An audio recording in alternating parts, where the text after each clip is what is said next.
Hey guys, thanks for listening to The Cynical Nerd. Please keep in mind that we do not avoid spoilers for any of our topics, whether they are current or past media. Listen at your own risk.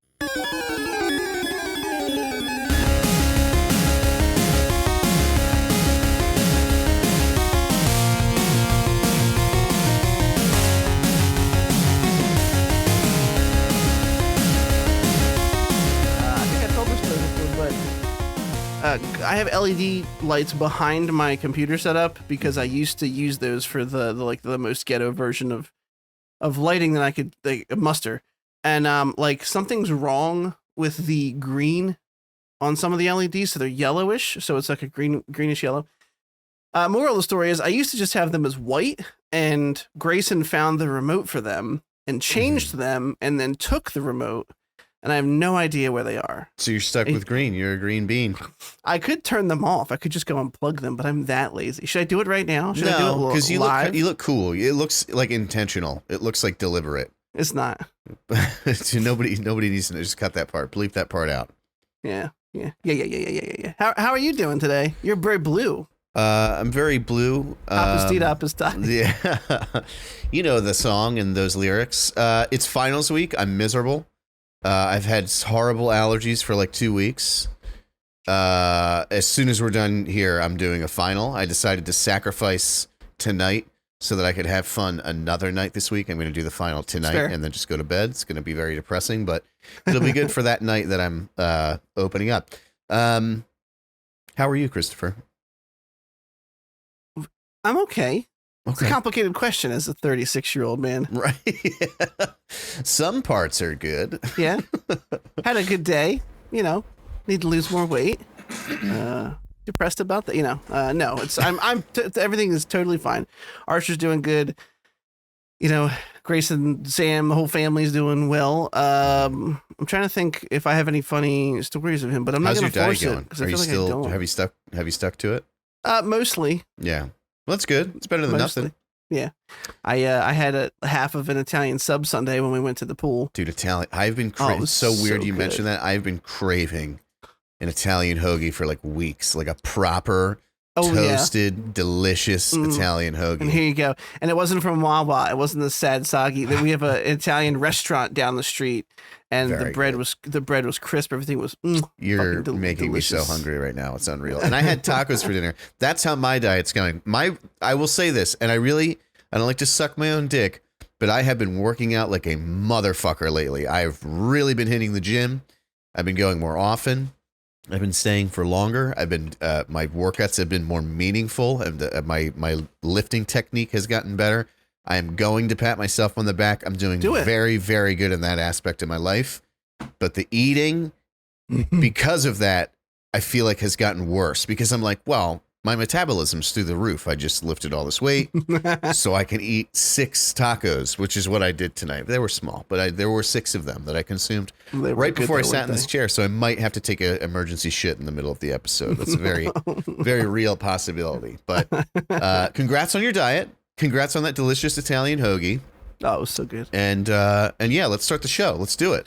Let's get started. The show. Can I suggest something? I would really like to head this episode off, switch things up a little bit, a little switcheroo. I'll do it. Because it's not really a main topic because it's been done for a couple years. But as you know, Christopher. As I know. I'm privy to. You are privy to this information. I sent you a carrier pigeon that contained the information. Yeah, I have hit the window, died, and broke its neck. But I got the letter on its little ankle. Tied to his tiny little ankle, exactly. Yeah, it was broken too. I finished Star Wars Rebels, and I have quite a bit to say about it. And this is kind of, not that I don't want to talk about the rest of this shit, but this is what I want to put a lot of my conversational energy into because I rather enjoyed this show. And before I become exhausted conversationally by the end of this episode, I'd like to just shoot my fat, thick load about Rebels. And if you wouldn't mind, if you're agreeable to that, I'm going to start right now. Well, yeah, give me 30 seconds. Episode 107 of The Cynical Nerd. Hey, hi, we're here. TikTok, Twitter, wherever, at The Cynical Nerd, YouTube, all that stuff. Video episodes get uploaded to YouTube every week if I'm an efficient and reliable person, which is my reliability is, let's say 60% of the time, I'm always reliable. It'll go up the next day. So hopefully we'll see you in video format tomorrow. That's it. Send us an email if you want to. questions@thecynicalnerd.com. We don't have any this week. I already checked, so maybe I am being efficient today. Wow. And you told me that you were going to do this last night. Not that you were going to start the episode off, but that you wanted to chat about Rebels. And I have kind of like given myself a refresher on just the story arc. I haven't dove into any episodes, but I want you to I'm ready for it. Cool. I think that there's I think there's some stuff you can help clarify for me. So I want to say, first off, start off saying this. Obviously, we live in an age where Star Wars has become kind of like hit or miss, a lot more miss than hits lately. And people have really peeled back from the franchise. I can't say I blame them. I do feel bad when I come across something that's good like this or Andor, and I go, man, you were right about it. If you just stuck around a little longer, you would have gotten like some of the actual worthwhile stuff. And this is one of them. The one thing I want to say about the show as a whole, the one like even remotely negative thing I have to say is it has one of the best starts to a show I've seen. Season 2 is good. I do feel like season 3 got a little like not bad, but sort of like mundane. What's the phrase? Long in the tooth. Long in the tooth. Yeah, exactly. Let's get there. But then season 4 did that. It ended really well. And in like at this phase of my life, not a joke. All I want is for shows that I'm invested in to end well, because so many of them don't. And this one did. So I just want to talk about the ending. It was really it really had a great emotional impact on me, and I'm just not used to that. Like like I said, I'm a jaded Star Wars fan too. I show up for it still. Like I'll watch them, and if anything, I just like to talk shit on them. Like Book of Boba Fett, just dog trash through and through. Mandalorian season 3, not dog trash, but not that great. Right. But this was great. Now, unfortunately, I have to make a comparison that I've made a bunch of times on the show, but I have to lend some kind of like basis for what I'm about to go into. So the example that I'm going to use is Spider-Man PS4. And what Spider-Man PS4 does so well is it takes there's like any narrative should be, there's what's going on in the world. There's a conflict in the world, and then you have a protagonist traveling through that world, and how do those problems in the world filter through them, and how do they deal with them? I think that Spider-Man PS4 did that really well.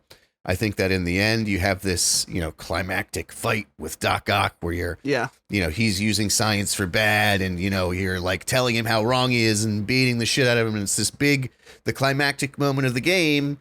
Or so you thought, because the very next scene is the real climax, the narrative climax. It's when I came, right? When Aunt May died. When Aunt May died.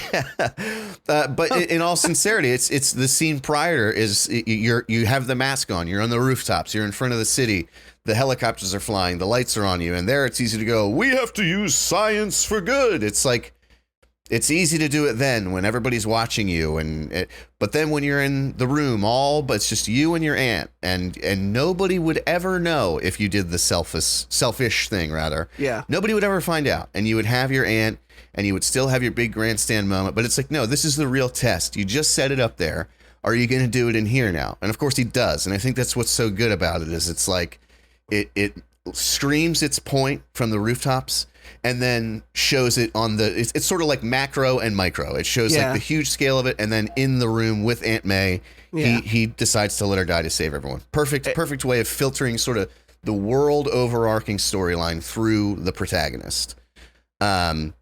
You were going to say something. I'm about to just tangent for another like 7 minutes. No. So I was going to say the worst joke I've ever thought of in relation to. I was going to say, just call me rigor mortis, because when she died, I went stiff. I don't know. That's terrible. We've talked about that game as a whole, in particular that scene, and I know that's not the focus. I know you're just making a point, an analogy, if you will. But the Aunt May scene is incredible, and I cannot, I've said this 1,000 times on this podcast and off, I cannot watch that scene without crying.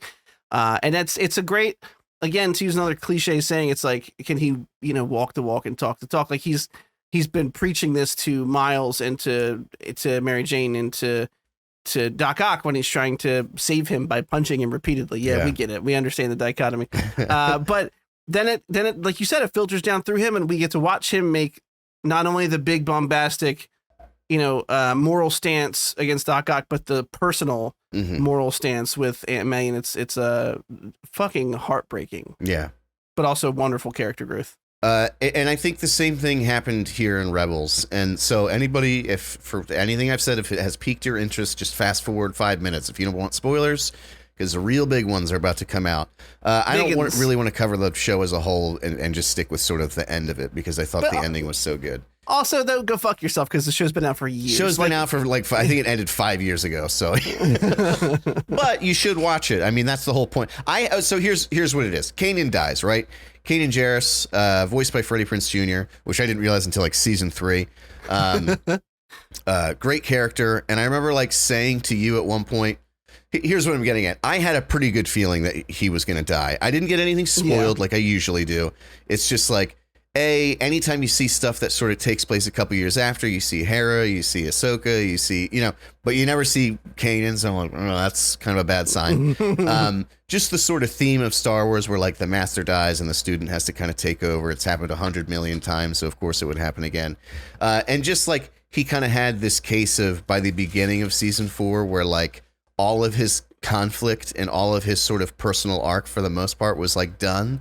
And generally in a show, when a character has like gone through their whole thing, the only thing left to do is just kill him.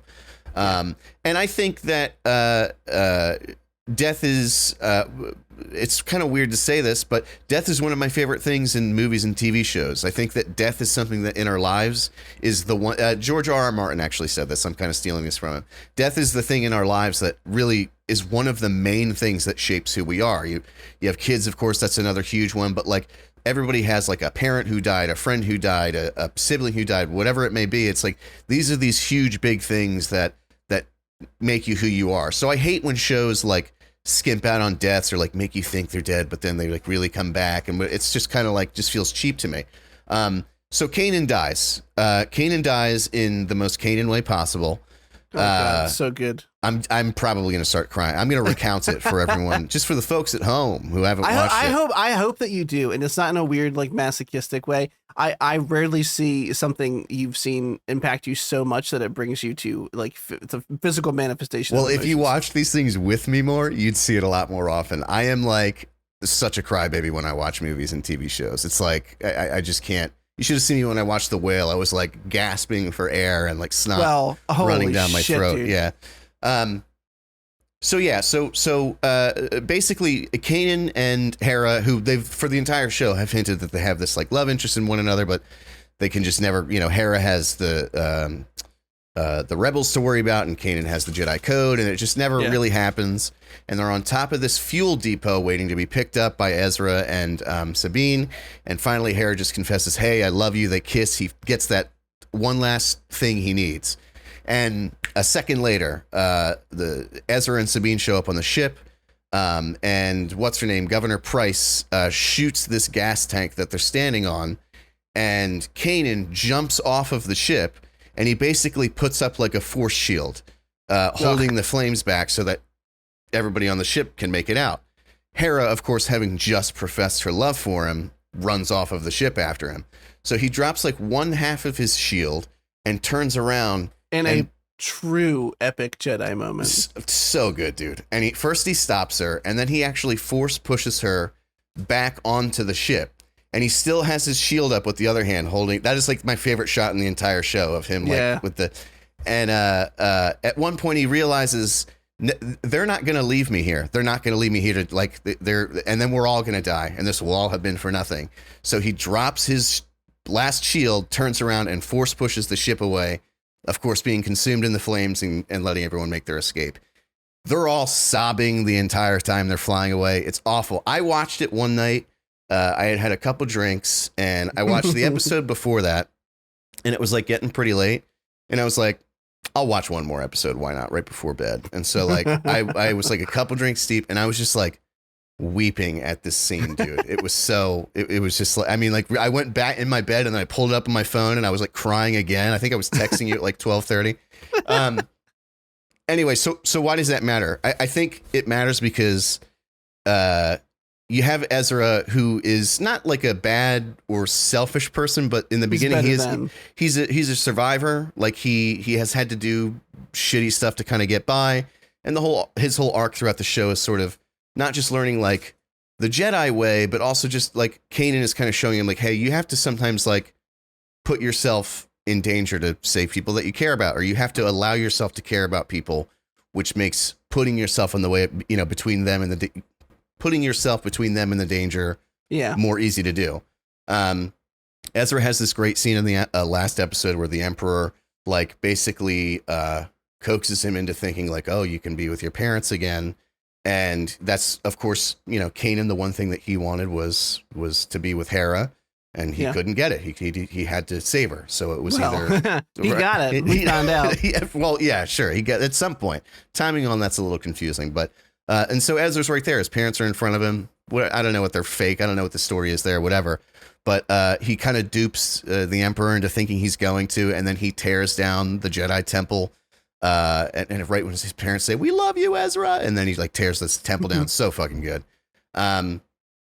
And then basically it ends with Ezra being on a ship with Thrawn.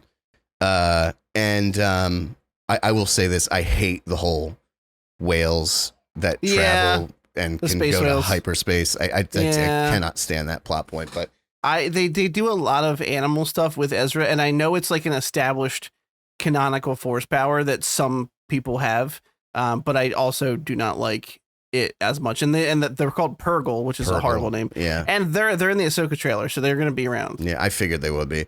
I like even space whales is hard. Like even that's tough, but space whales that can go into hyperspace lanes is like, okay, come on. So in any event, Thrawn is, I think I called him Thrall a second ago. Thrawn is so unstoppable. Nocturne. No matter what Ezra does, he's in the same position as Kanan is what I'm getting at. He's holding him with the force push. There's literally the exact same shot because stormtroopers come in behind him and he holds them back with the force push, and he's doing that same sort of pose that Kanan was doing. I didn't catch that when I first watched it. I watched a video afterwards and they had like a side by side, and they're literally the exact same shot, same pose, same everything. It was very just like his master. Basically, every time he like focuses more on the stormtroopers behind him, Thrawn kind of wiggles out a little bit, and then he realizes I have to get him out, or he's going to kill my friends. He makes a similar sacrifice to Kanan. He, I think that was his final lesson to him, is that like if you want to protect people, you have to put yourself in serious danger sometimes, and if you find the people that it's worth doing that for, then it'll always be worthwhile. I thought it was incredible. I thought it was so good. I started to watch, not the whole Clone Wars show. I sent you the list of it narrows it down to just kind of the bare essentials. It's like 35 episodes as opposed to like 110 or something. I plan to watch all of that. I plan to watch the Bad Batch because now I know that Jedi in the first episode that we watched way back when was, I guess his name was Caleb at that point, but Kanan as a Padawan. So no, 10 out of 10. I loved it. I absolutely loved the ending of that show. It was like, it was just incredible. I couldn't have asked for more. That's how much of a pussy I am. Sorry, not to be toxic to masculinity. Can be toxic. I almost cried a little bit that you just said 10 out of 10 for that show. I think that show is tremendous. I think Thrawn is an awesome villain. If you like Thrawn, I would say I don't think the show short shrifts him, but he's such a complex bad guy that the new canonical books they put out about his backstory are really good reads. That's another one of the, I mean it. I would recommend those books against Rebels. They're really good. Because he's not pure evil. He's not the Emperor. He's not Vader. Yeah. He's got his own machinations that are going on. He's got his own reasons for allying himself with the Emperor and Vader again. I'm glad you mentioned that. Real quick, I know I just had a 15-minute rant, but real quick, there was this point where Governor Price shoots the gas depot thing to kill Kanan Jarrus, and she thinks like, oh, what a great victory. And when she tells Thrawn, he's like, you just destroyed all that fuel to kill one person? Yeah. And the which is what would really be the case in real life. Like you wouldn't destroy like the fuel source for hundreds of thousands of ships to kill one guy. That's absurd. I just love that he was like, no, you're fucked. You're on my shit list. Like, why would you do that? I just thought that was just, I thought that was excellent. Rather than be like, haha, we've killed the Jedi. That would just be like annoying.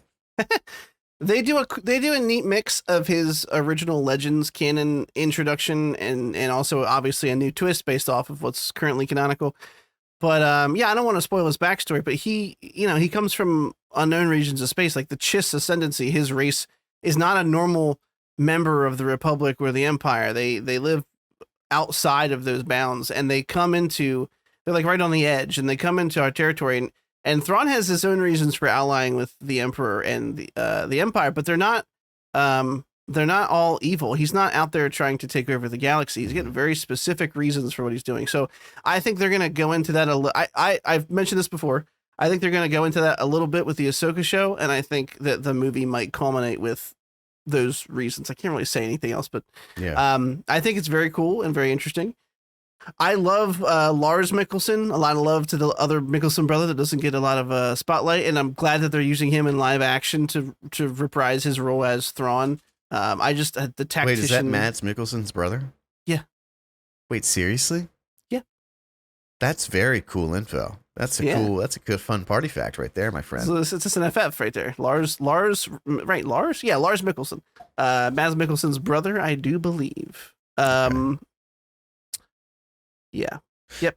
Yeah, it's there is still some good Star Wars stuff out there. The last thing I'll harp on about Star Wars, well, first of all, just being excited about way more excited about Ahsoka than I already was, is I still have to finish it. I kind of shelved reading and got back into gaming, but that book, The High Republic, whatever, the first one that released, I got about, I don't know, half maybe 60% of the way through, and there's just like there's just a lot of cool stuff in there. That has a very tense, very incredible, very like edge of your seat beginning, where there's this like thing traveling through hyperspace that's about to hit a star that will cause a supernova that will kill like trillions and trillions of people.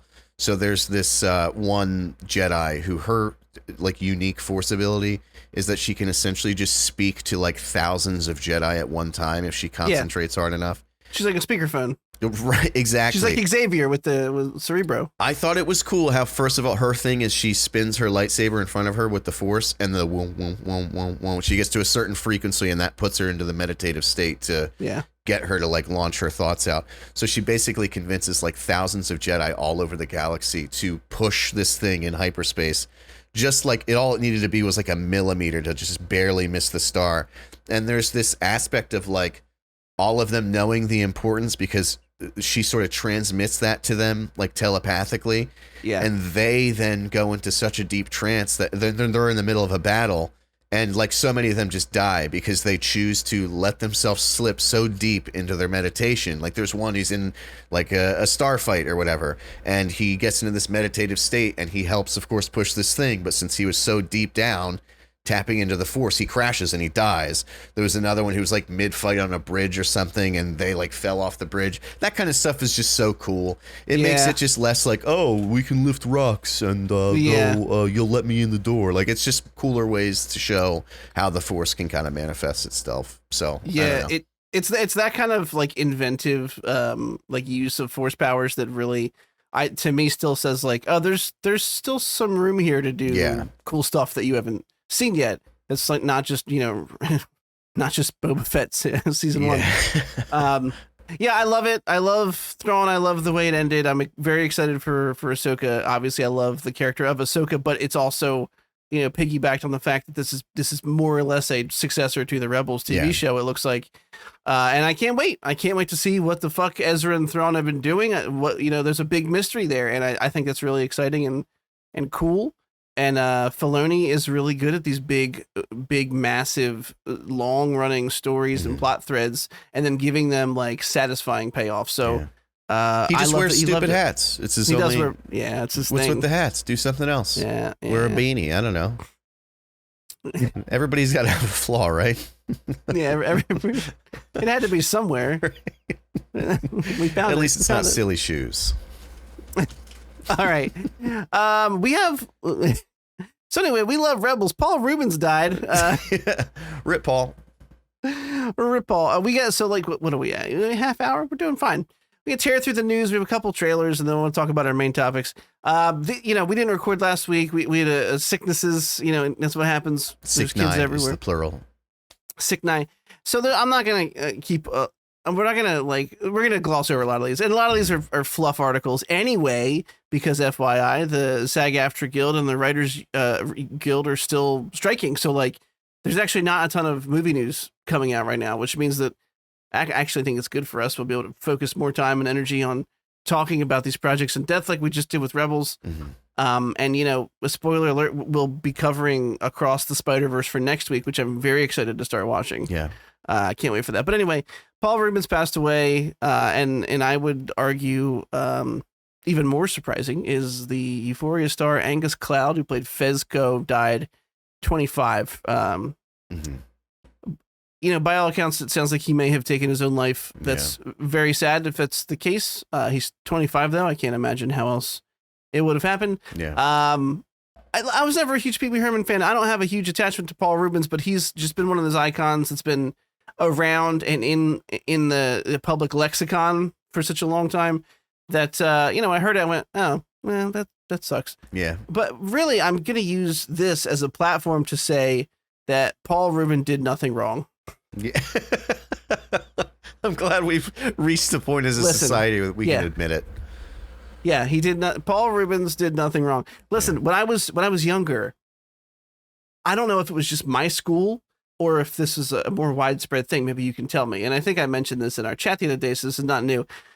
But when he got arrested, I forget what year it was. He got arrested for like public masturbation. When it happened, I remember vividly hearing that Pee Wee Herman got arrested for jerking off in a movie theater, and it was nothing about that it was an adult movie theater. Yeah. And it made it sound like he was doing it in front of like kids and families. And it was like, oh, gross. The Pee Wee Herman guy's a fucking creeper and he's in jail. Come to find out years later that it was an adult movie theater. And everybody else was probably jerking off too. They just listen, weren't Paul Rubens. That's the issue. If I go, that was their crime. If I'm going to a public place to watch a woman or a man, we don't judge here, get railed with like 40 other strangers, if you're not jerking off with your pants at your ankles, you should get the fuck out of the theater because there's something wrong with you. Yeah. Well, what are you here for? What are you here for? I don't know if my school said that he was in like a kids theater, but I just remember like it being a public masturbation thing. So the image that I had was Pee Wee Herman just jacking into the middle of the street. Of course, later I found out that was not the case, but was what I thought. I'm like, public masturbation, right? Those two things mean you're pulling put. I can't do his voice, but he's just, oh no, not on your talking fridge. Yeah, look, if there's a movie theater full of people and you're the only one not jerking it off, you're the creeper because you're just watching people jerk off. Yeah. Why would you want to be there, you fucking weirdo? You fucking a bunch of people jerking off and you're not. Get out of there. Yeah, Paul Rubens did nothing. Hashtag Paul Rubens did nothing wrong. No, seriously, Pee Wee Herman, sorry, it's very disrespectful. I almost said touched a lot of people, and in the context of what we just spoke about, a lot of people grew up with Pee Wee Herman. I didn't, but I understand. His movie was fun. It had a lot of meta commentary in it. Angus is a tragedy. I know he dealt with a lot of depression. Yeah. He was fantastic on Euphoria, and honestly, great. I'm sad we're not going to see him in other stuff. And you know, thoughts with his family. I hope that they're doing okay. But moving on, really quick writing news. Apparently, they're going to do a Lando series with Donald Glover, and at this point, it's like, I love Donald Glover, but like, why though? Why? Yeah, it's not merited whatsoever. I don't think we need that show, Disney. And I think that Bob Iger just talked about how Marvel diluted their brand by putting out so many shows, which I 100% agree with, by the way. Iger, you're a smart person. That's why you made lots of money. Don't do this. You should not do this. I think at this point, I think Star Wars needs to stop focusing on legacy characters. I think so too. Apparently the original showrunner for this found out that he got the boot, like just on social media, like nobody from called this news. Him. Yeah, like that's fucked up. It's super fucked up. Sorry. No, agree. Yeah, the big old goose egg from me. Big old stinky rotten don't goose get me egg. wrong. I loved Glover as Lando in the Solo movie, even though that movie as a whole is a big old stinky pile of doo-doo. Yeah.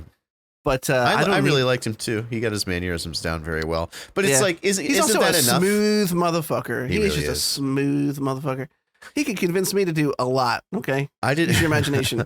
I didn't know that I know I will. maybe we already talked about this. I didn't know he literally inspired Miles Morales. I don't know why. In my head, Miles Morales has been a character since I was a kid. I don't know where that came from. Oh no. Yeah, like what was it? An episode of Community or something? And some comic book writer was like, oh, that was kind of a funny bit. I'll base a character off of it. And now we have Miles Morales. So I just found that out maybe 2 months ago that Donald Glover was the inspo for MM. Yeah, I don't know what the episode. Oh, here it is. In the season 2, I found that shit so quickly. Thank you, internet. I love this age we live in. In the season 2 premiere of Community, Troy, portrayed by Glover, wears Spider-Man costume. And later it was confirmed that the writers wanted to reference the then online campaign for Glover to become a new Spider-Man in the Amazing Spider-Man movie that eventually went to Andrew Garfield. Brian Michael Bendis, who's the creator of Miles Morales, as well as the Ultimate Spider-Man series where Peter Parker dies, spoiler alert, which is a fantastic scene. Holy shit, it's so good. It's another one of those, cannot recommend enough. I know you would love it because it's another alternate universe type Spidey where it's like the same origin, but villains get there a different way. It's the same thing. Goblin it's a big hulking. It's really cool. Anyway, Brian Michael Bendis watched the episode and thought it'd be cool to create a comic book story starring Black Spider-Man. He created Miles Morales in the Ultimate series, and then he was such a popular character that they brought him into normal continuity, not just the Ultimate universe that he was creating by. But holy shit, Peter Parker dies in Queens, in his neighborhood, protecting his family, and that's when Aunt May finds out it's him, and it's the saddest fucking holy shit panel. It's so good. I love it. Juice. Go read it. Anyway, moving on. Don't need Lando. I love you, Donald Glover, but we do not need it. And also, can you release more rap albums?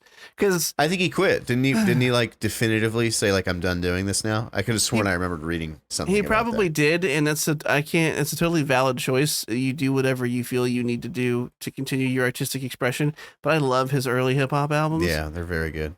He has really bad issues with depression. At least he did. I remember years ago reading about it.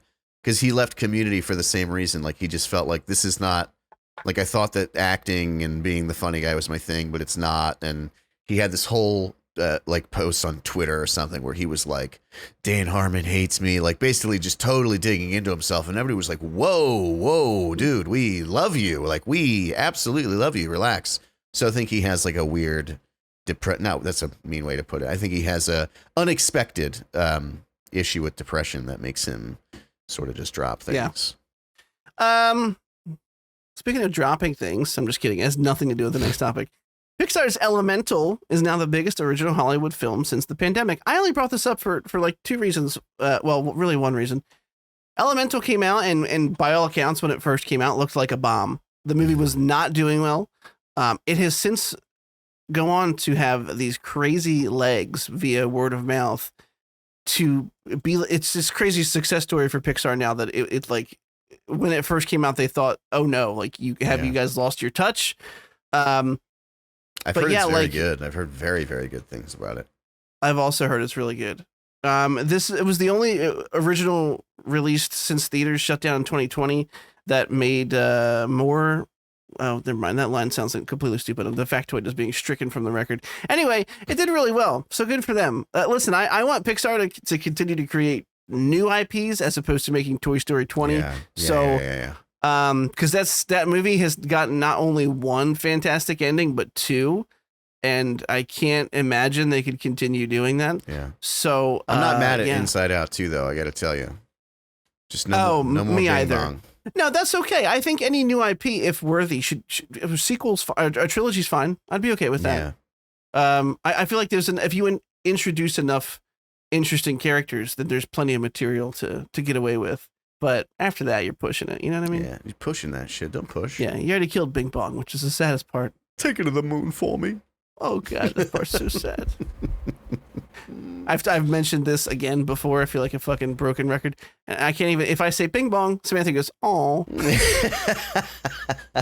It's one of those conversational triggers that I can summon whenever. Even if I'm like, "Oh, we're gonna like." Oh, someone hit the doorbell. Bing Bong. She'll be like, "Oh." All right, moving on. This is a weird one because we thought that it wasn't if this news is true, which I think there's a grain of salt, everybody jumped on this, and to be fair, everyone's jumping on every little kernel because there's not a lot of news right now. Gal Gadot says that she's developing Wonder Woman 3 with James Gunn. I don't think it's an incorrect statement, obviously. She wouldn't, I don't think, say that publicly unless she had some inkling of that it might happen. I don't think it's a sure thing. And this is entirely Chris Reed, no inside source subjection, or conjecture. She was speaking with comicbook.com in support of her new Netflix film, Heart of Stone, which looks, I'm sorry, Gal Gadot. You are a goddess. You are my Themysciran, but that movie looks like a Netflix Gal Gadot movie. The best way I can describe it is it looks like what it is. Yeah. She said, quote, "I love portraying Wonder Woman. It's so close to and dear to my heart. From what I heard from James and from Peter is that we're going to develop a Wonder Woman 3 together." There is no context on when they told her that. There has not been a Wonder Woman film announcement. I think if this happens, it's quite a ways away, but I also think it makes no sense. They have announced that they were making a Themysciran show that was going to be like a prequel type thing, if I remember correctly, like an Islands of Themyscira like thing, a Game of Thrones style, which could be cool if done right. Yeah, but that I felt like that was the springboard to introduce a new Wonder Woman off of, which makes sense because then you have seasons of a show to develop a character that would then become, you know, there's not a lot of legwork you have to do in that first movie for origins because everybody knows it, or you would if you watched it. Yeah. In Hollywood years, Gal Gadot's like 56 years old. Yeah, and look, she is a stunning that was a creature. Joke. She looks wonderful. Yeah. She really does. I wonder how old she is. Gal Gadot, age. She is 38 years old. Oh, I was going to say 32. She's 2 years older than me. I look like younger shit. Than me. I know. That's what I was going to say, early 30s. Yeah. Listen, it's just, I don't think it makes a whole lot of sense because why would they say, okay, Blue Beetle hasn't come out yet, but this character's going to stay. But Ben Affleck's not coming back, and neither is Henry Cavill. But we don't know about Flash yet. Someone's going to make a decision down the road. The movie didn't do well, so they probably are leaning towards no. Yeah. No idea about Shazam. Aquaman, they said Jason Momoa might play someone else, which I'd be totally okay with. I don't have a problem if he played someone different. But why would you then bring back the same Wonder Woman, and how would that make sense? And I just don't think it's happening. Yeah. I think that she's misinformed. I think she spoke out of turn. And then Gunn hasn't come out and said anything in support or for it, which means that plans at the most are up in the air and not solidified. So anyway, that's what she said. It, you believe it or not, I think it's not going to happen. I don't think it'll manifest anything. I hope it doesn't. I actively hope it doesn't. Wonder Woman 84 was really bad. I can't remember how you felt about it, but the first one was pretty solid. It was not like a tremendous movie, but it had good moments. It was good. Yeah, had Chris Pine. That's an automatic bump up when you have CP he has in honey. Yeah. That stands for child pornography. I'm sorry. I take that back immediately. Whoop. Chris Pine. I'm going full name from now on. Wonder Woman was a great movie because it had CP in it. You heard it here first, folks. No, the first one was like not like insane. It wasn't like a break. It was just a standard superhero film, but it was done well, and she's good in the role. I think that I'm not gonna be mean to her acting skills, but I think that movie played to her strengths and didn't. But 1984 was garbage. That movie's like work. I didn't like it when I saw it, and then the more I thought about it, I disliked it even more. Yeah. So at this point, just no thank you. That movie had so many problems, and they even fucked up using Pedro Pascal somehow. I don't know how you do that. Yeah, I was hard until I saw what they did to him. Anyway, the last piece of news was just to laugh at the fact that the news cycle has nothing to talk about right now. Apparently, they're doing an Invincible live action film based off of the comic book series that has inspired the animated show that we watched. Hate it. You know, I always stay optimistic, but the news was someone asked him about it, and he said, "There's a strike. Nothing's going on right now, so I don't have any news." And someone still thought that was valid to put in a news story. So, yeah. There is no news today. Yeah. Today, another day full. It's like Groundhog's Day with Bill Murray, but just there's no news to talk about. So he has to make shit up. Moving on. We got trailers. Did you know they were making a Walking Dead show based on Daryl Dixon? Yeah, we talked about it here a while ago. Yeah, that's the only reason I know too. Yeah. Otherwise, you know what's crazy? Like they have all these spin-off shows for The Walking Dead. And there are two types of people who that I ever hear talk about The Walking Dead, people who absolutely like despise it, and people who have never fucking mentioned it one time in the entire time I've known them. So I'm like, where is the funding? Where are you getting the funding for these shows? Yeah. I don't understand how even the original show, I think that one's actually done now, but there's been 3 spinoffs now. There was like the still Walking Dead that was like a while ago. Fear of the Walking Dead. Fear of the Walking Dead, which actually had a good season 1, and then it went dooku butter really quick. Much like the main show. Right, yeah. There's a couple seasons. Yeah, I think the first like 3 were pretty decent. But now solid. there's the one with Negan, right? And they're in New York, yeah. And now another one, like who? I've never even. I only like what is happening? It's so weird. Who's watching them? To give you the premise, he washes up in France. I don't know. It has to, as people do, he's just on a buoy. As you do. Have too many drinks on the pier in Maryland with a couple of your buddies. It's Memorial Day weekend. You think you might want to steal a yacht. You wake up in France. That's Francois. Yeah, that's like over a week's journey in the fucking water. Like, washes up in France. No memory of how he got there. Convenient plot details. Yeah. And I guess the show is like him figuring out why he's there and like what's going on. The only thing that's cool about this is just to see how other countries handled the pandemic, but I feel like they'll squander that, I just like Norman Reedus. He made Puffy Eyes sexy again. I can leave the house again thanks to him. You know how he always looks like he just fucking woke up? Me too. Yeah. And now there's a chance. If he can do it, there's a chance for me. That's what I'm saying. Thanks, when Archer was in Sam's belly, I called him Norman Fetus. So this is pretty good. Yeah. Anyway, I'm not talking about that trailer anymore. So it's just him walking around a couple of streets looking confused. You know how we're normally like, you guys go watch it. Check it out. See what you think. Don't go watch it. Don't see what you think. Just forget about it. The next is a new one that I had no idea was coming. And I got to tell you, it's just you spill the beans early. I like this trailer. Mm-hmm. This is The Exorcist Believer. And it appears to be like an actual... I know the original had sequels, but let's be real. They weren't real. Yeah, it appears to be like a spiritual successor to the first movie, and it's coming out October 13th. And it's these 2 little girls because, more is always better, apparently, even when it comes to demonic possession. And the trailer's pretty effective. It's creepy. There's a lot of gross shit in here. It is creepy. I'll tell you this much. I am tired. I have been tired of the Exorcist trope. It's kind of like the zombie trope. Oddly enough, we were just talking about that. But since this is kind of a sequel to the OG, I am a little bit more interested. And Ellen Burstyn, I have a great deal of respect for. And she's reprising her role from the first one. She was the little girl. But she's incredible. She was in Requiem for a Dream.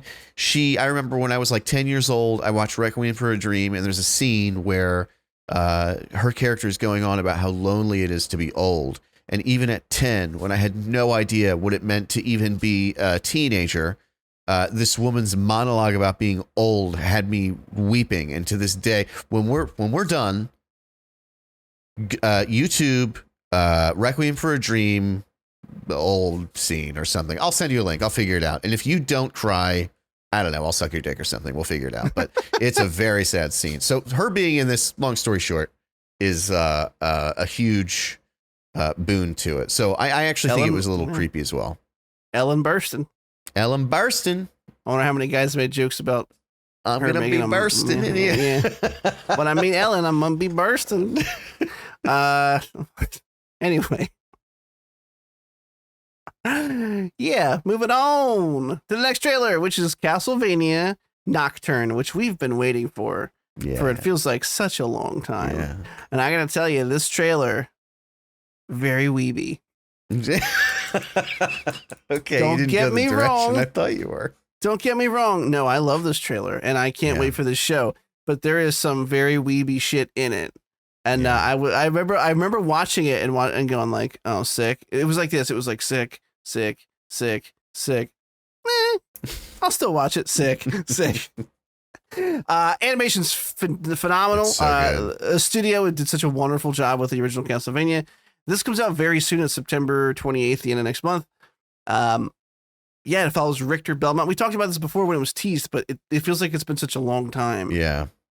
Well, the pandemic happened. Sam Dietz, he heads the studio that the animation. I think they're called we've Powerhouse talked about Studio. him before. He's the guy who bitched about AI. He's unbearable. I make these jokes to Veronica all the time where like it's like all he does is bitch and whine on Twitter or I guess it's called X now. What the fuck was that about? Anyway, no longer Twitter, it's now X.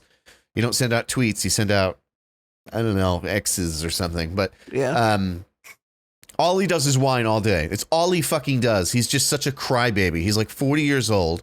And so like I want to hate him, but he's such a fucking good animator that I have to respect him. He is so good, dude. He has this ability to make every single frame of a shot just be meaningful. It's unbelievable how talented he is. So I'm still on the respect side. Anyway, it doesn't matter. This trailer looks incredible. That's it. Watch it. This one do go watch for sure. It's very, very good animation. There's a lot of gore. There's a lot of very good voice acting, which was present in the original show. I highly, highly look forward to it. I see these weird complaints that people are like, Richter Belmont looks too boyish. She was more of a Chad in the game. It's like, okay, just can we not make everything about being super masculine or super not masculine? Just watch the fucking show. If he still murders fucking vampires in cool fashion, then don't really they have succeeded. Give much of a shit what he looks like. Anyway, September 28th. It looks sick. Watch it. That one I will say go watch. It looks pretty cool. The next one I will say maybe don't watch, but Saw X. Sure, there's another one. How many of these movies have you seen? So it's funny you said both of those things that you just said, because I think I've seen the first 4 or 5. Okay. But they have been, even though I know what they are, I know what these movies are, and I still have wanted to get caught up on them. It's just kind of like, you know how some days you're like, I think I'm going to watch Lost, and then you just do it. Like, you're like, let me just do that thing that was a cultural phenomenon. Like, let me experience it. That's what I want to do with Saw, because I only saw like half of them. I know that Veronica's behind me. I can't see her, but I know she just went like this because she really loves the Saw movies. And I guess this is the 10th because it's called Saw 10. I thought there was like 13 of those already, but I think it looks cool. I'm into it. That guy has such a menacing voice. Tobin Bell, yeah. Is that his name? That's he has a stupid movie name. Oh, okay. Well, either way. I don't know the actor's name. Let's find out. Tobin. How could you be afraid of a guy named Tobin? Wait, no, that's actually the actor that plays him. Okay. That's worse. He has to live with that then. That's not just on set. It's everywhere he goes. His name in the movie is way cooler. It's just John Kramer. John Kramer. Very, very strong name. Very intimidating name. AKA Jigsaw. No, so I think I'm being a little harsh here. The trailer looks fine. It looks like a typical Saw movie trailer, if I'm being honest, but the original Saw was such like a cultural touchstone for horror films. I remember the hubbub around it, and even the sequels, even if they didn't live up to the first one. But the first one is tremendous. We have what's his fucking name from Princess Bride in it. Yeah. So I guess really what I was judging it on is I was like, really? This is like right before he dies, but like in the first movie, he's torturing his doctor and like his therapist who like his doctor because they didn't fix his problems or something. And I was like, so I don't, where does this slot in exactly? Oh, they're stupid. Let me be clear. They're stupid movies, but like they're just fun. And they're like, I don't know, the contraptions are cool. It's like Inspector Gadget, except people get their fucking throats cut. I don't know. Right. It's that kind of thing. I mean, just to give you an idea of how impactful these have been, you know, in the zeitgeist is the Batman movie with Robert Pattinson. And Paul Dano, the traps he used for his victims, everybody referred to them as like Saw-like traps because a lot of them were like head puzzles where you get eaten alive by a fucking. Cool. I don't know how he blocked that out when he has the phone and his taped to his hand. God, that was such a cool scene. Yeah, it was very cool. It was very cool. And his commitment to not give up the people's names that he fucking died for it. Yeah. Anyway, see it? Don't see it. They didn't give a release date for it. It just says coming soon. Yeah. And if you're into Saw movies, I bet you will be too. So, what was the name of the one with? It was called like Spiral or something. Yeah, there was not knockoff, like the side story. Yeah, with Chris Rock and I think it was Chris Rock. Yeah. I never watched it. Me neither. Never seen it. I did not seen it. But anyway, I want to get caught up on these. I want to watch them. I want to peep them. I want to peep them. Last but not least, the trailer for Loki season 2 dropped, and I go first on like most of these trailers. Derek, how'd you feel about the trailer for Loki 2? I thought it looked very good. I thank you. So thank you, God. I think that season 1 had such a good just sort of vibe to it, like a just good attitude to it. It was presented very well, and that's clearly continued here. Yes. What is the name of the like federation that they're a part of? It's called the TVA, I think. TVA. Time Variance Authority. Right. That whole place just looks so cool. It's like this weird mix between like Fallout and like, I don't know, Twin Peaks or something. There's just this weird, surreal, mundane. It's just cool, man. I don't know. They got Short Round in it this time. Yeah. I don't like, I couldn't believe that they should. I figured they were like gonna just pretend that Jonathan Majors does not exist, that he just died, and that in every interview, that every time they got brought up, they'd be like, who, huh, what? And just pretend that their mic cut out and just walk away. And nope, they showed his face like twice. I don't know. I guess I haven't been following up on that story, but in any event, no. Okay. Has he been redeemed? Has he been well, I have news vindicated? For you. So not 100%, but it actually, the last article I read, which was just a couple of days ago, actually triggered by this trailer. I went, I wonder how that's going. Apparently, when he was first accused by this girlfriend, they said something to the effects of like, no, it's bullshit, and he'll be going to the police to file his own report, and the truth will come out. The same thing everyone says, which is why it's so easy to just, when you hear these stories, go, oh, you're a piece of shit. Yeah. It's unfortunately how things tend to go. It looks like he might actually have a case from the article I read that was not sourced by like anything super trustworthy, but I've seen it 2 or 3 times now, so I'm giving it a little more credence. Was that he had an arraignment hearing set, and it got postponed because she didn't show up, and apparently she fled the country. And it sounds like he had enough evidence that the NYPD is trying to arrest her for filing a false report and some other shit, and that he might actually be innocent and be the victim of this woman trying to like take advantage of his stardom. So I'm not saying that's fact, and I'm not siding with him, but it does look like at the very least, things are a lot more complicated than what we initially thought. It doesn't just look like Jonathan Majors bad. And I would say, to Marvel's credit, as opposed to the knee-jerk reaction of as soon as these charges are filed, people just drop these guys. Marvel seems to be just kind of, they're not talking about it. They've made no public statements. They're just kind of waiting to see how the courts play out. And I think as long as he's, proven not guilty, I think they're just going to keep on keeping on, because look, and not for nothing, half of it's tied to financial stuff, right? He's supposed to be being set up as the new big bad for the next Avengers. That's a lot of shit to fix.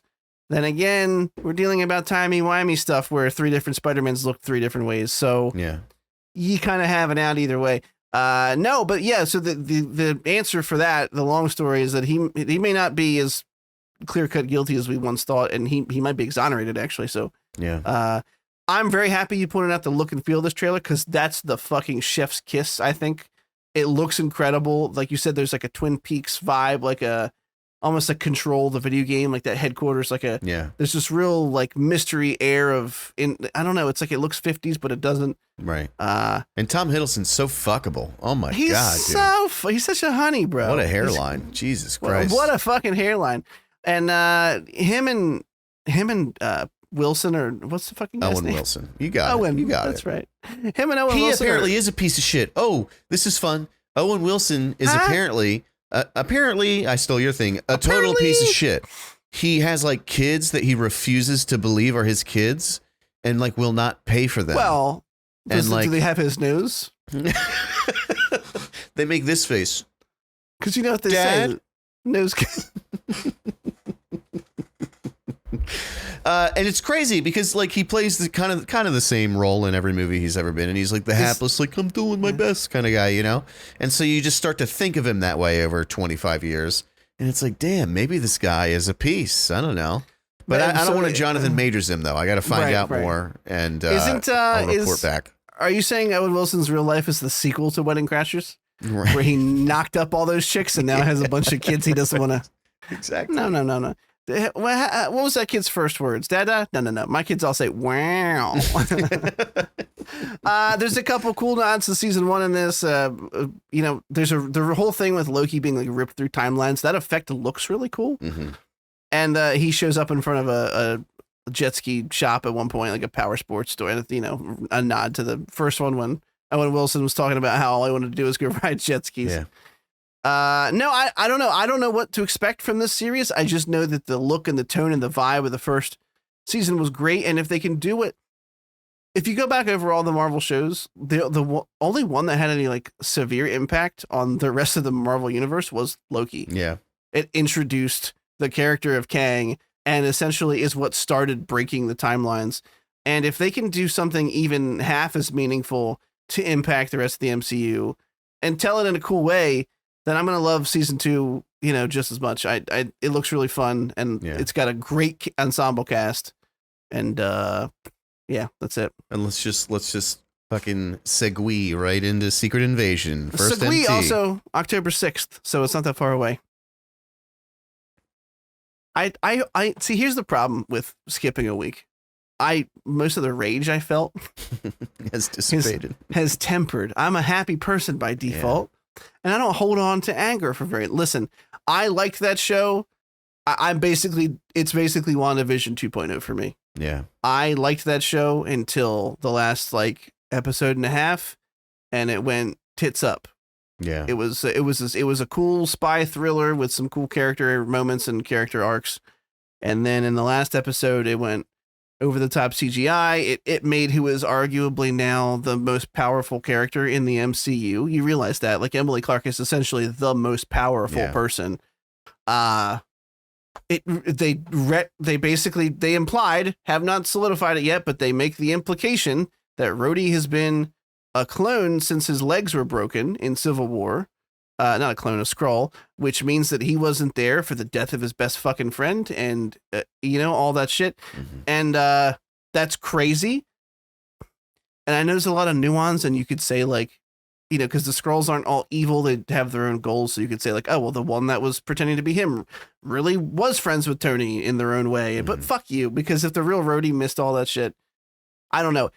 This show asked a couple interesting questions, answered none of them. Mm-hmm. It was like set dressing for the Marvels movie that's coming out. It's almost like here's the status of things. What happened in that show? Fury started off in the space station. He came down, and now he's back in the fucking space station. Like that's what I was going to say. In stark contrast to what you just said about Loki, in that it is, you know, a show that like contributed much to sort of the like cumulative world of the MCU.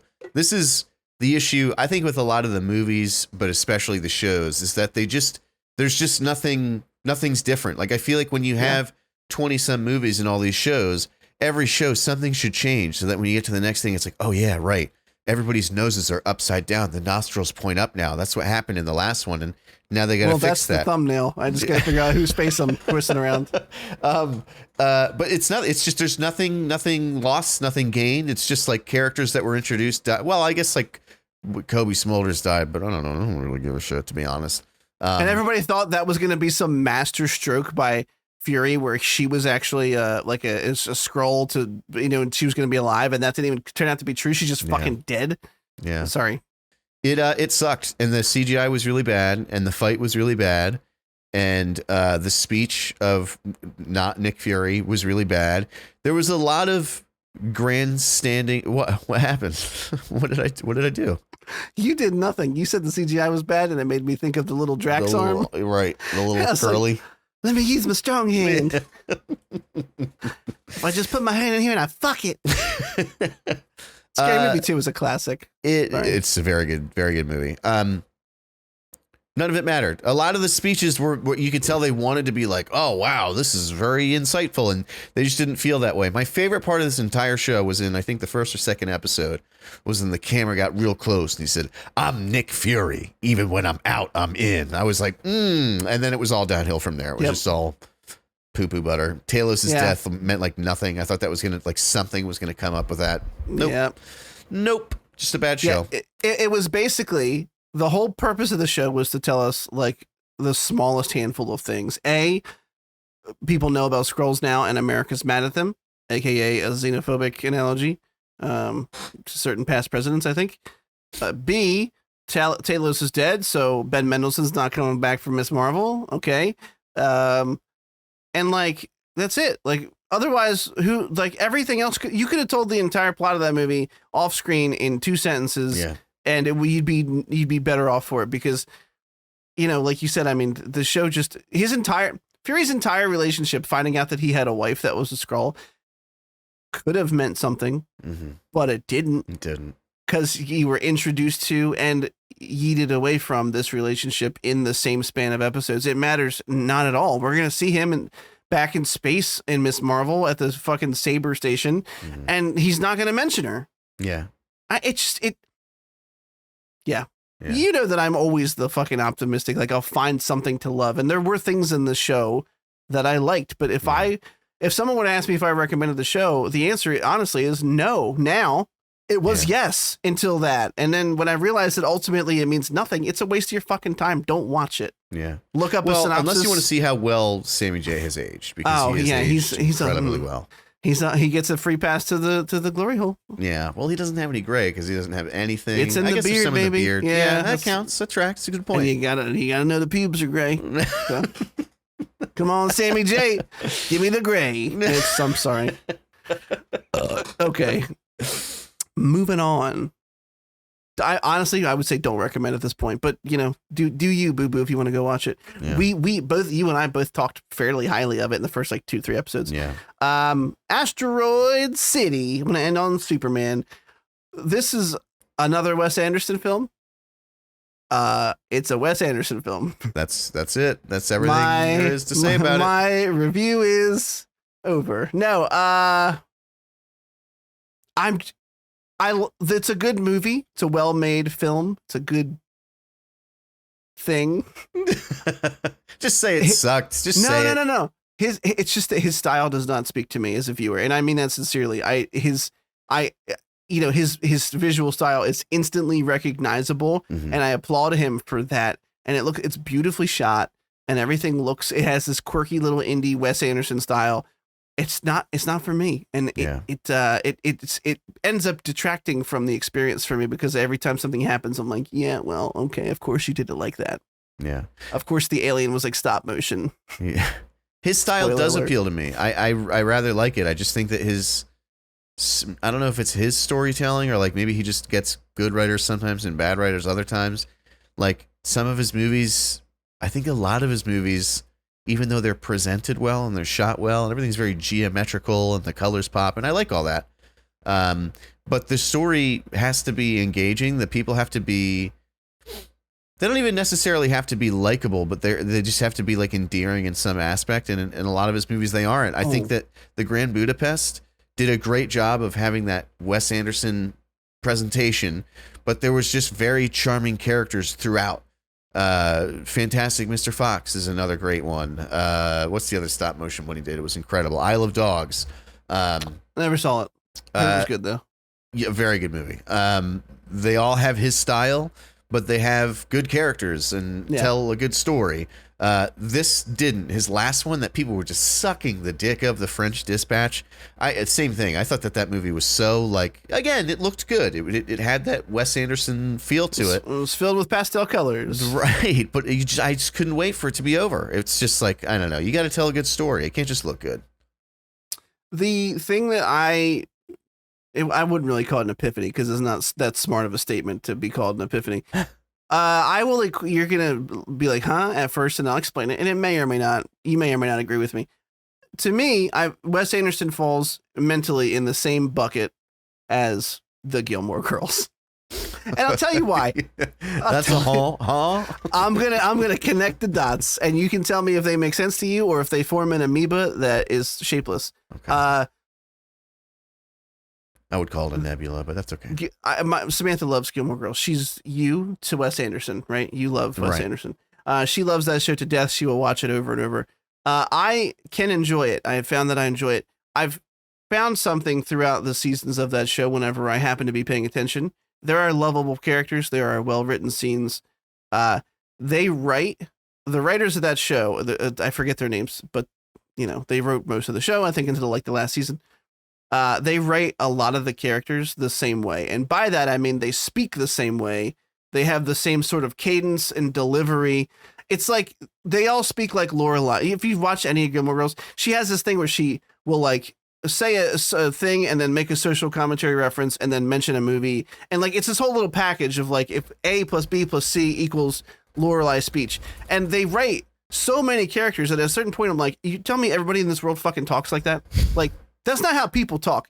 And I was watching Asteroid City, and the father was talking to his kids and explaining the death of the mother. It happened right away. Mm-hmm. And I couldn't put my finger on what other Wes Anderson character in what movie it reminded me of, but I'm like, this character sounds exactly the fucking same as another character I've seen in another Wes Anderson movie. And that was my whole analogy. He tends to write characters speaking in the same sort of no, that's fair. I think I do know what you mean. That makes a lot of sense. And when my brain sees it, I can't unsee it, and then it annoys me the whole rest of the time, which is part of my problem with it. Anyway, so did you like the movie? Again, I liked how it looked. I can always appreciate good cinematography, and I think that he's very good at that. Everything's very geometric. There's this thing called the rule of thirds. I don't know if you're familiar with it, but if you look it up, you will be infecting yourself. I'm not going to explain it here because I'll say it wrong, but there's rule of thirds. It's a big thing in basically framing a shot. Once you are aware of it, you will see it everywhere. You will probably appreciate it. I do appreciate it. That is something that he is unparalleled in, bringing to the screen. Is sticking to an almost mathematical rule of thirds. It's essentially that if you separate the screen into, I'm not going to do it. This is an audio medium. Okay. Let's just move on. Look up rule of thirds and let's talk about my adventures with Superman. We'll have you do a whole TED talk on it. We'll put it on our YouTube channel. Okay. So last but not least, my adventures with Superman. We watched, I think, episodes 1 through 3. I'm current. I caught up to episode 6 or something. I think it is. And I'm going to spoil one particular line of dialogue, and I don't care if you get mad at me for it because I have to. So there is an animated sort of reimagining of Clark's moving to the city and befriending Lois and Jimmy Olsen, who's been sidelined for a long time. Jimmy wasn't a character in Man of Steel, so none of the DCEU, but Jimmy Olsen has always been the goofy, lovable friend, and I think they do a cool reimagining of him as a character in this. But this is, Lois is not what you expect, but still what you expect. She's a, go-getter reporter trying to make a name for herself. But in this, they're all very young, and they're all interns, so she's trying to become a well-recognized, the Pulitzer Prize-winning journalist she does become in the future. None of them know that he's Superman. The show deals with that. And in very interesting ways, and their relationships, I think they feel genuine and well written. And I don't know, I like the show quite a bit. I was kind of surprised by it. I had heard people rumbling about it, that it was a good show. And turning it on, I kind of fell in love with it. And before I spoil the line of dialogue, I'll get your opinion on it. But I think it's fun. I think it's a really good look at their characters. I really like it too. The only reason I haven't watched beyond the 3 episodes is because it's just school and life, video games, Baldur's Gate 3, Remnant 2, things like that. But it's really good. You called it a reimagining. That's the best term for it. It doesn't reinvent the wheel. All the core characteristics of all the characters are still there, but it's a little newer, fresher. They're younger. The tone of it is younger, but it's not childish. You can still engage with it as an adult. I think it's very well done. I think that short hair, spunky Tom girl, Lois Lane, is adorable, and I'm in love with her, and I would die for her, not to sound dramatic. I'll give her the 3-rope salute. I would shit out my own spine for her. I don't want to, you know, I don't want to put too fine a point on it. But. Yeah, and I forget what happens at the end of the third episode, but well, I mean, obviously, you should guess that she's going to figure out who he is at some point. Yeah. I'm not gonna give away how that happens or what happens, but they have to deal with that. Can I stop before you go any further? Yeah, please. How is this not weeby to you? It is. Okay, all right, but you can just accept it because it's Superman. A hypocrite. Okay, all right. It deals with a subject matter that I want to care about. So, geez, Derek, you know me long enough not to know I'm a hypocrite. Jesus Christ. No, it's 100% weeby. Yeah. And my coworker was making fun of me for it, and I was like, "Well, yeah, but you mean Lois?" So yeah. No, it's 100. Look, if you watch a show and the two characters that are drawn with very defined lines on facial features, and then when they get embarrassed because they like each other, there's big red spots. It's anime, probably. No, anyway, it's certainly. But the latest episode, again, I won't give away. I think the latest episode is actually my favorite from the whole show. But there's a scene in this that I went, "Oh fuck, you guys know exactly the character of Superman," and I'm like that much more in love with it. And it's this line of dialogue. They're looking for somebody, Lois and Clark together. They get attacked by something, and Clark's first instinct is to jump in front of Lois, and he gets shot up with a bunch of bullets. Heroin. Heroin. He gets shot up with a bunch of. He gets addicted. It takes a really dark turn. Dilaudid. It's just, but it won't get through the vein, so he has to use kryptonite needles. It's a whole thing. No, but the series has done this thing where he's a young Clark and not really sure of the extent of his powers yet. You see, he's kind of been testing things as the show goes on, and so he's not really sure of like the ceiling limit for his strength or like exactly what he's capable of. So he jumps in front of her and blocks the bullets. And when they stop, he turns to Lois and says, "Are you okay?" And she says, "Did you know that you were bulletproof?" And he said, "No, but I know that you aren't." Sorry, I almost cried saying that. He says, "No, but I know that you aren't." And I was like, "Oh my God, that's such a good Superman line." Yeah. It just floored me. It was like a single line of dialogue. It took 5 seconds off the screen, but it's a testament to the writers of the show and their love and understanding of this literally first superhero ever created. It's a huge recommend for me right now. I think if you can watch it. Yeah. Max.com. Awful naming. Awful. Max, like just Office Max, but just Max. I got to tell you something. I got to squeeze a little juice out of this lemon for you. I did not even finish the first episode, but I started Superman and Lois, and I think I might keep watching it. I think I might.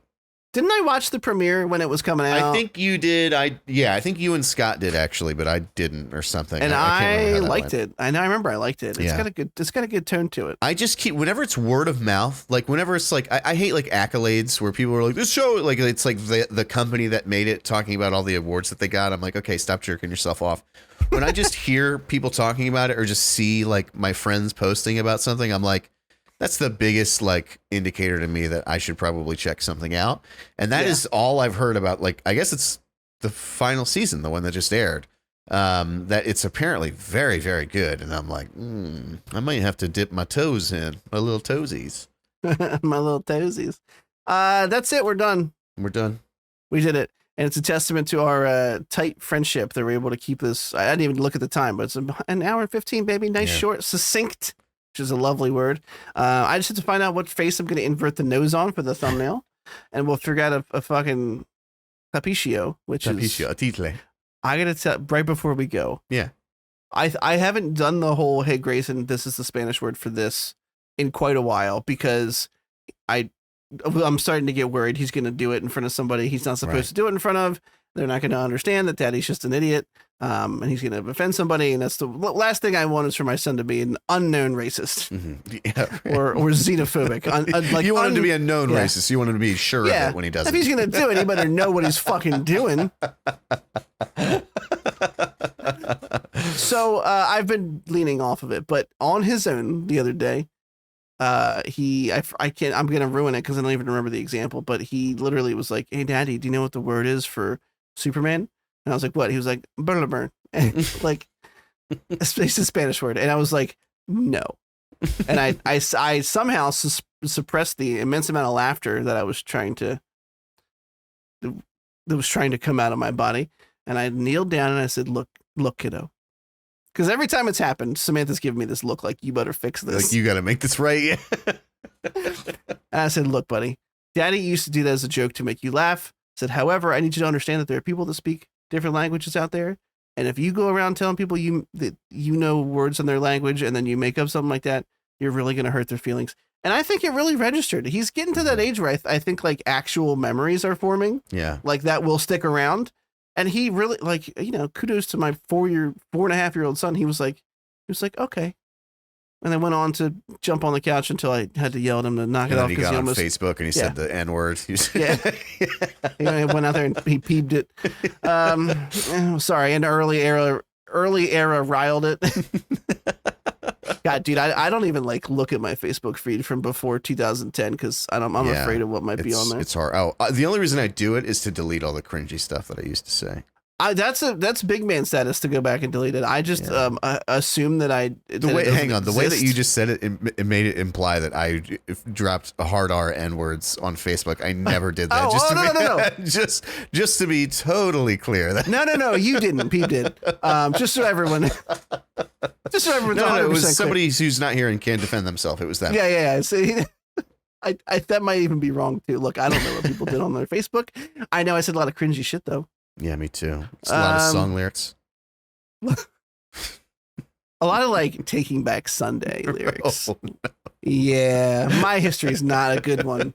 I just assumed no one will ever go back that far to punish me. All right, we're going to wrap this bad boy up.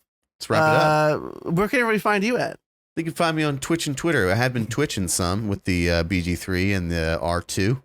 No, not D2, just Remnant 2. Didn't work. Twitch and Twitter, Dr. Gloom MD, DRGLOOMMD. I always do that so fast, and I've been doing it so fast for so long that what if like every time like someone's listening, they're like, oh, he said it too fast again, and they didn't have time to write it down. DRGLOOMMD. Chris, where can they find you? You can find me at Crispy Mana, CRISPYMANA, or Mana if you're Derek. Yeah, which I am. I have also been streaming again, not every night and not on any specific schedule, but when I fucking feel like it. Mm-hmm. So if you want to show up, just have the tab open constantly and stare at it and wait till it pops on. Watch us play Baldur's Gate 3. It's been a stupidly good time. Holy shit. Has been an insanely good time. Remnant 2 has also been a very good time. Very different feels and vibes for those good times, but Remnant 2 is a choice shooter, and the gunplay and boss fights in particular have been tremendous.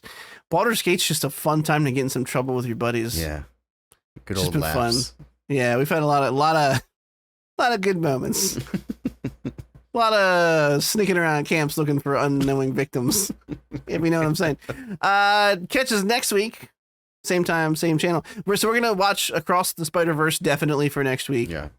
Hopefully some more My Adventures with Superman. And then maybe a third. I don't know. It kind of depends on the rest of the week and how it goes. Mm-hmm. And if I can think of anything super duper fucking cool to watch. Although I really loved our conversation about Rebels, and I would love if we had another one, but I can't think of anything we could do it with. Yeah. Clone Wars, but that's going to take me a grip. So. Yeah. And I would never want to like, hey, how many episodes do you have left? Yeah. Finish that by next week if you could. Yeah.